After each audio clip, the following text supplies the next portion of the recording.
Hello, everyone. I'm Steve Lentini, and I'm the host of Different Thinking for Different Times. And what my work has been here for 5 years is raising the consciousness of humanity, one person at a time. And I've met some very interesting people as we talk about humanity's need to expand their thinking on so many levels, especially the way we judge people, and then the way we handle when we hear something that's very hard to relate to. And Peter Alberding is my guest today. And we had a podcast episode maybe 2 months ago. And in this fifth season, I've had some memorable guests, none as memorable as Peter. And he'll share his story, but I can share one part is that he got a diagnosis of having ALS.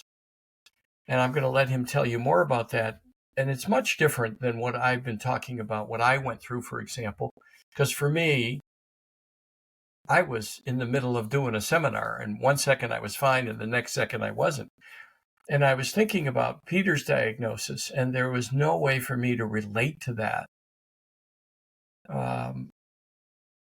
except to learn more and to have him share his story.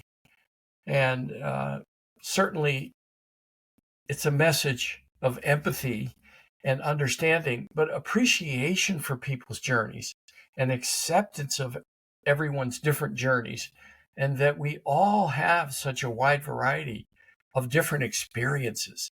And we don't understand what people are going through unless we spend some time in our mind trying to be in their shoes. And what we do, though, today, especially today, is we have these knee-jerk judgments that put people in a label or a box, and it's not healthy, not in my opinion anyway. So I'm doing what I can. And this Peter's story, this story is something that, well, hopefully we can rally people to support it, bring more attention to the cause of finding it, because as Peter will probably share, it's not just ALS. There's a lot of related diseases that we don't understand, and that the research in all of those areas can probably impact people that get this diagnosis. So with that, Peter, tell us about yourself. Well, thank you, Steve. Thank you for the kind introduction. I think it was September or July when we last spoke. And thank you for your passion and commitment to your work at different thinking for different times. It's a nice philosophy, and I think it can be pretty effective trying to sort of take people sort of one at a time and get them to think a little differently about a lot of topics. And the health topic is an unpleasant one. I am 58 years old, have three young adult children, have been very healthy my whole life. I've run 6 marathons. I played high school basketball. I played college basketball. I've been healthy and active my whole life. And right about a year ago now, started to notice just a little weakness in my left hand. It was a little strange. A common possible problem is a sort of a cervical spine issue and one of your discs and some nerve issues. And I went through a battery of tests to evaluate the source of my hand weakness, and I didn't fully understand what was happening at the time. I now see the picture more clearly, that ALS is a diagnosis of exclusion. There's not an exam to test for the disease. There is the absence of any other explanation for whatever the issue is. It's the typical onset of ALS is limb onset, meaning in one of your extremities, either your hands or your feet. Although that is not exclusively the case, there are other people who get affected in their voice or their lungs. Mm-hmm. which is called bulbar onset. Um, most cases, the vast majority of cases are what is referred to as sporadic, meaning there is no genetic link. You didn't inherit it from your parents or grandparents. It's an unknown cause. Mm-hmm. And in any event, I am fortunate to live in just outside of Boston, Massachusetts, which has world-class healthcare and happens to have one of the world's leading ALS clinics at Mass General Hospital. And I was fortunate in that I had a healthcare team that sort of moved me through the process quite quickly, meaning I had uh, several EMG exams, which are electrical studies of your nerve conduction and how your muscles are interacting with your central nervous system. I had 4 or 5 MRIs of my brain and my spinal cord. I had multiple blood tests. I had genetic screening with blood work, tested for lead poisoning and Lyme disease and Wow. autoimmune disorders. And Wow. as I said, I didn't understand what was happening at the time that doctors are sort of ruling things out one by one. And Yeah. last December, I received a preliminary diagnosis and went to the Healy Center at Mass General and received an official diagnosis. And it is a devastating disease that it's a little hard to know how many. There are various numbers out there, something in the order of magnitude of 30 or 35,000 people a year are diagnosed, Yeah. and it's a complicated disease that affects people in different ways at different rates, different levels of severity, and different life expectancies. So maybe I'll stop there on the health front, but it's been a heck of a 2024 for me. Yeah. Yeah. Well, and after our first podcast in July, it's funny. I started to see things. It's kind of like the VW syndrome, right? You buy a VW or you buy a red car, I don't know, Ford or Lincoln, and all of a sudden you start to see more of them. So then what happened after we talked was more stuff on ALS reached my feed, all the different things. I have the Post on the New York Post. I have the New York Times. I have the Washington Post. I like to get a diverse view and consider all sides. Maybe because I'm a Libra, and the sign of the Libra is the scale of balance, and maybe that's part of what drives me. But all of a sudden, I'm getting all these different articles about research, and then there was a video, a YouTube, from a member of the Zac Brown band, a guitarist. And I sent you that link. It's an incredible story because he's had it for a long time, and he's Yes. still playing guitar. And he did say he's got some challenges, and that he did also say there's a lot going on. There's a lot of studies going on, which led me to do some of that work. And there's a lot of money now that's coming forward, not as much as other causes. And I think that this is an important one. I'll tell you, it's even more important because I didn't realize that MS was also related. It's in the related families of ALS, I guess, diseases, right? The subsets of it all.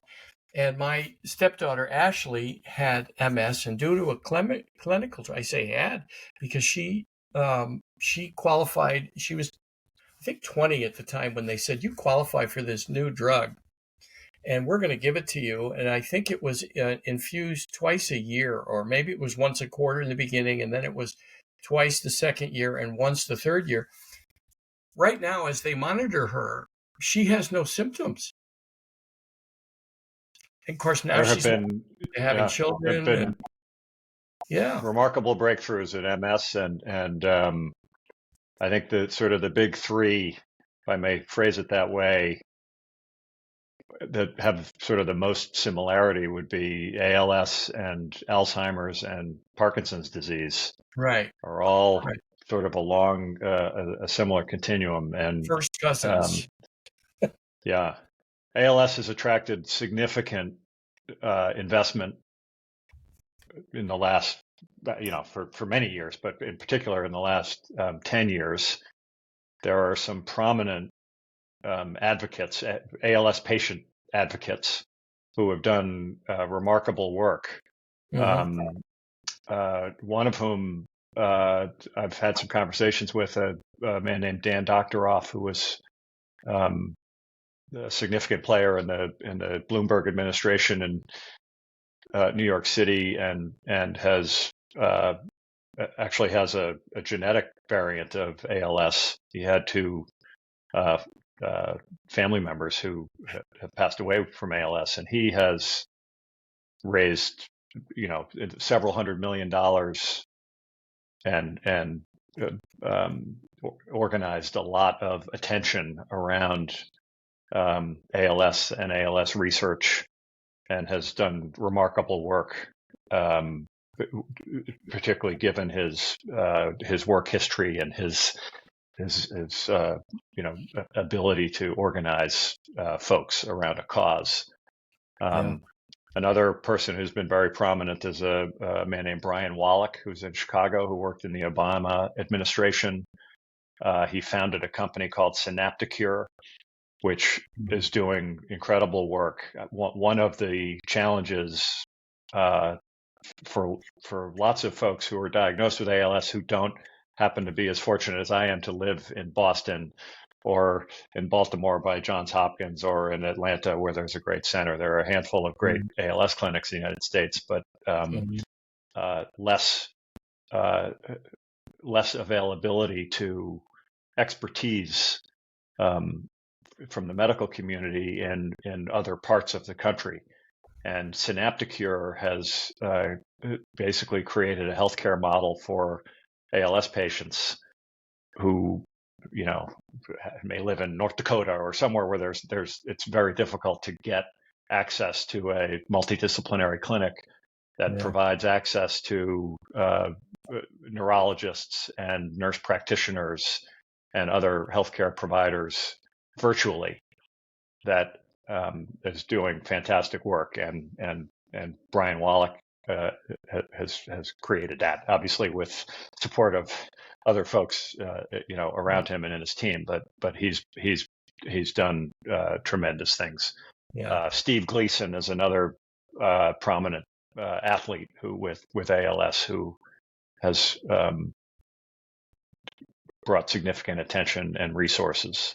And obviously the Ice Bucket Challenge, which everybody has heard of, is started by a local Boston College, former Boston College baseball player who got involved in the Ice Bucket Challenge, and it went viral. Yeah. And he sadly passed away a few years ago. But there has been tremendous money and effort and resources dedicated to trying to find effective treatments for ALS, of which there is a very limited menu available. Yeah. There are two FDA approved drugs that show a small amount of efficacy in slowing disease progression. Mm-hmm. There are some off-label options as well, one of which I am on, which is twice a week injections of heavy doses of vitamin B12, which has shown to be efficacious in slowing disease progression in a well-run study out of Japan. Mm-hmm. But there's a lot of work to be done, and it is a very complicated disease. And I'm no scientist, so I've tried to learn as much as I can about how the disease functions, and the more I learn, the more I realize this is going to be a tough one to solve. But we're optimistic that in this day and age, we've certainly got the technology and the understanding of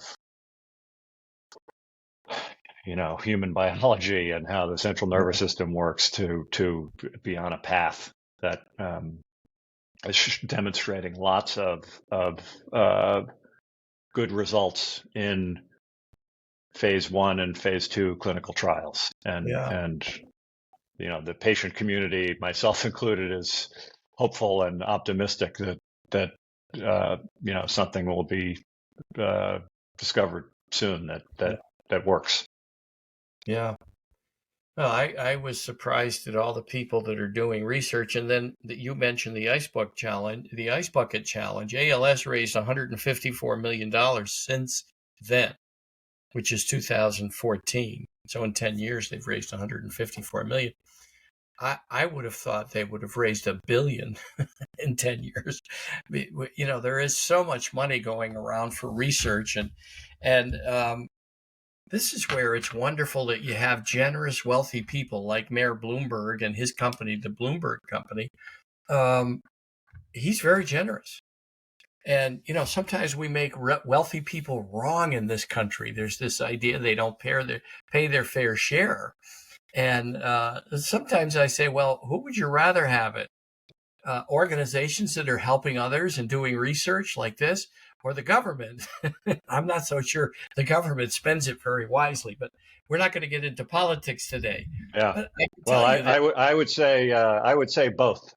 Both. Yeah. Public-private partnerships tend to be pretty effective, and yeah, we do need both. Yeah, we do need both. And so in Western University, I discovered Dr. Michael Strong has been doing the research for 30 years, and he describes the diseases. He says you're basically putting a big rock in the middle of a cell, and it interrupts how the cell communicates with our muscles and nervous system. And through his research, I saw something posted that he did only 4 months ago about an RGNGF protein that they're testing. And you mentioned, they're testing it in lab rats and mice, etc. But that they're hopeful that that's going to progress to clinical trials. And I think if you looked at into some research, there are probably 24 very promising sort of compounds in development that are showing, to be effective, proving to be effective, or showing signs of being effective.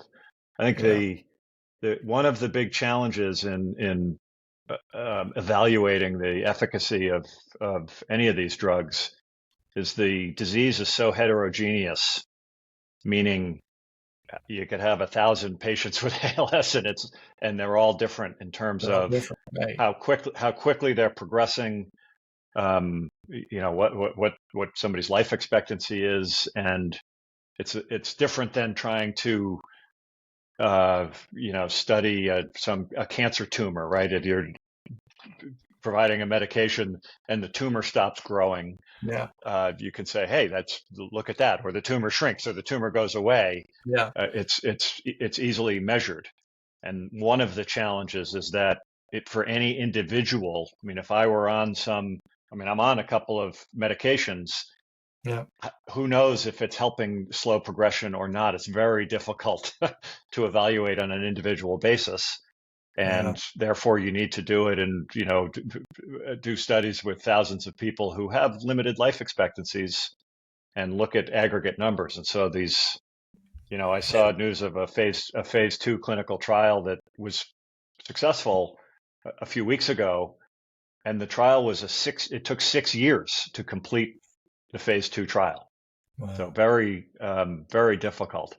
I think we can get into the challenges of ALS and the awareness. One of the messages that I would like to be sure to get across today is maybe a little less about ALS and more about empathy and awareness. There are lots of really bad diseases out there, and there are many bad diseases with relatively small patient populations that maybe attract less research. Folks are trying to solve bigger problems before they're solving the smaller problems. But regardless of that, I've always tried to be empathetic in my life and be paying attention to people with challenges. But I look back and say, I could have been better at that. I think it is an obvious human reaction maybe to look away. I look normal. I behave normally. There will be a time where I am significantly physically disabled or unabled, Mm-hmm. unable to perform a lot of tasks. And I think that we tend to either not want to talk about it or don't know how to approach somebody or don't know how to make a kind comment or try to be helpful. And Yeah. um, to the degree, this is a relatively rare disease. It's not as rare as people think it is. I'm developing a network of new friendships with people who have ALS that I otherwise would not have met, and it is Mm-hmm. not as uncommon as you might. This is not getting struck by lightning uncommon. Yeah. It affects Yeah. a lot of people, and it affects a lot of families. Yeah. Um, and uh, uh, next time you see somebody who's in a difficult situation, and there's an opportunity to engage and ask. It's okay to ask. I don't mind people asking me about it. I'm happy to talk about it. I'm happy to have people have a greater level of understanding of um, the condition and how it impacts people's lives. Not only people who are have the disease, but their loved ones and their friends and their supporters. And I think that's an important takeaway. Yeah. Well, that's a great message because for people that don't know what to say, um, what could they say? Well, if it's how are you doing? Um, uh, I've had some friends who say, what can I do to help? And I've kind of Mhm. nudged them and said, I don't know. And Mhm. my uh, whatever my advice in a kind way is to say, the best way to think about that is to just try to do some things, do something nice. uh, Yeah. bring somebody a meal or Yeah. come over and just visit with them, Yeah. spend some time with them, Yeah. ask them how they're doing, and just engage. Yeah. It's hard the what can I do to help? I don't have an answer to that. Um, Yeah. and I have lots of people in my world and friends and family who are just they're helping. Right. They're just doing. Right. And that uh, or even a text message or an email saying, "Hey, I'm thinking about you. Hope you're doing okay." The Yeah. number of people in my orbit who tell me they're praying for me or they're sending positive thoughts or whatever their Yeah. spirituality or just good vibes. Yeah. Um, it's powerful. To me, it means a lot to know that people are thinking of me and pulling Yeah. for me. And Yeah. uh, I'm it's not every day is sunflowers and walks in the park, right? There's some dark moments when you're facing some Yeah. of these issues, and Yeah. um, in moments like that, it's very uh, powerful to Yeah. know that people are pulling for you. Yeah. Yeah. Just the intention and the thought is powerful. And for people, that's great advice, right? For people concerned about anyone that's going through a challenge that they're uncomfortable about is how about a text that says, "How you doing? I'm thinking about you." Yeah, that's a great message because I, most people go I, silent. I I think was, they go quiet when they come up upon someone that's going through an experience with their health and their body that they don't understand, especially if people are in a wheelchair or using a walker or they don't know what to do. yeah, no, it's hard. It's understandably, and if you don't have experience with it, it, it, it, it, it can be challenging. Yeah. Well, we've got about 5.5 minutes left. There's a couple things I want to make sure people know. Go to ALS research, Google it, and send them a donation. Western University has a program where the Temerty Foundation, TEMERTY, has given $18 million to support Dr. Michael Strong's work, and that's where they've come up with this new protein, the RGNGF protein. And but I encourage you to find ways to, even if it's a $10 donation, you all won't have Michael Bloomberg's resources, uh, to give something, right? And to think about those people every day, the people that are challenged with, whether it's ALS and their cousins, Parkinson's, um, Huntington's is part of it, Alzheimer's is part of it. I don't think people really realize that, and even MS is a distant cousin.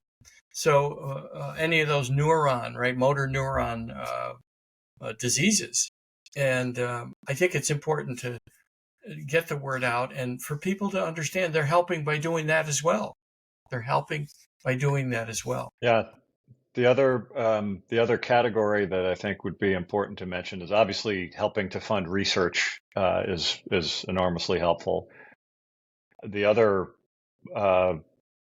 thing to consider is, most in most states in Massachusetts there's Community Cares ALS. CCALS is a Mm-hmm. nonprofit that provides all sorts of resources to ALS patients, and Mm-hmm. it was funded by a gentleman who was diagnosed with ALS and subsequently passed away, and funded the creation of this organization, and is run by a guy named Ron Hoffman, who is a passionate advocate. And CCALS does many things. They will send somebody to your home to help you to think about things that you need to, retrofitting that needs to be done as Mm-hmm. disease progression uh, Mm-hmm. occurs. They provide all sorts of resources to technology that people can utilize to communicate and improve their lives. They provide all sorts of, sadly, this disease, a lot of people die from ALS pretty quickly, Yeah. and they acquire various wheelchairs and assistive devices that then can be recycled. And CCALS Yeah. has a whole inventory of wheelchairs and walkers and many devices that they reprocess to provide to people. They have a retreat center where people can go for the weekend down on Cape Cod. Mm-hmm. They have transportation services. This The disease can be very expensive in Yeah. terms of being able to pay for assistive devices that are expensive. Yeah. And many people are not in a position economically to be able to afford it. And so there are organizations whoever's listening to this, wherever you are, I am highly confident there's an organization not too far away that is providing, boots on the ground help. It's a nonprofit to help people manage life Yeah. under very difficult circumstances.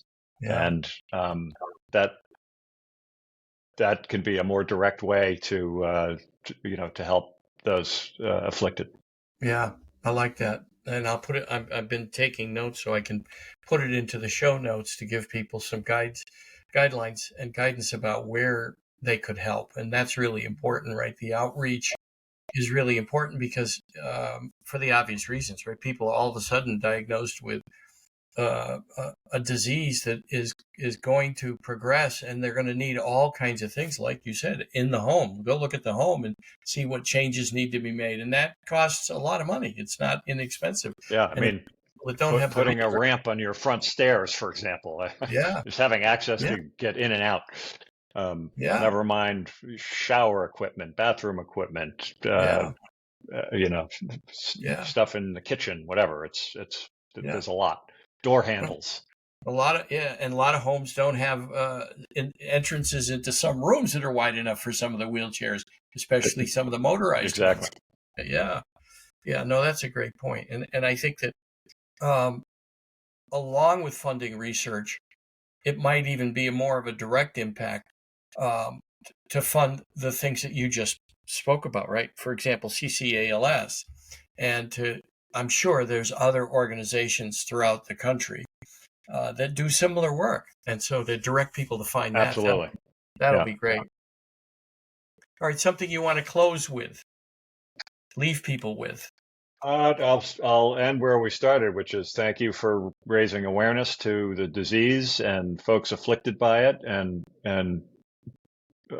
helping people think about things a little differently or in a new way or from a new Yeah, perspective. I've never appreciated as much as I do today the value of family and friends and community, as much as I do, and to the degree we can raise awareness around this disease and others, and help people contribute one way or yeah, another to yeah, people's suffering and challenges that they face, the better. So thank you for doing that.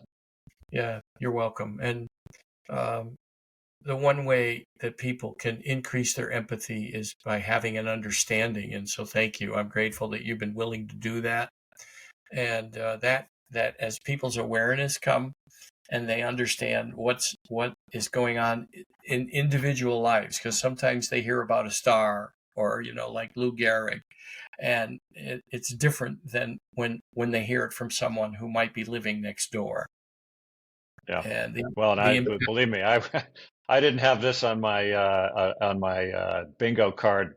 I still wake up every once in a while and say, "How I can't believe this is happening." I'm not in denial. I know that it's happening, but I'm just like yeah, stunned by it, and yeah, yeah, that's that's a life. human thought, right? That's a very human thought. Well, thank you for sharing your humanness, Peter Alberding. I'm grateful. And thank you all. We hope to get this out to as many people as possible.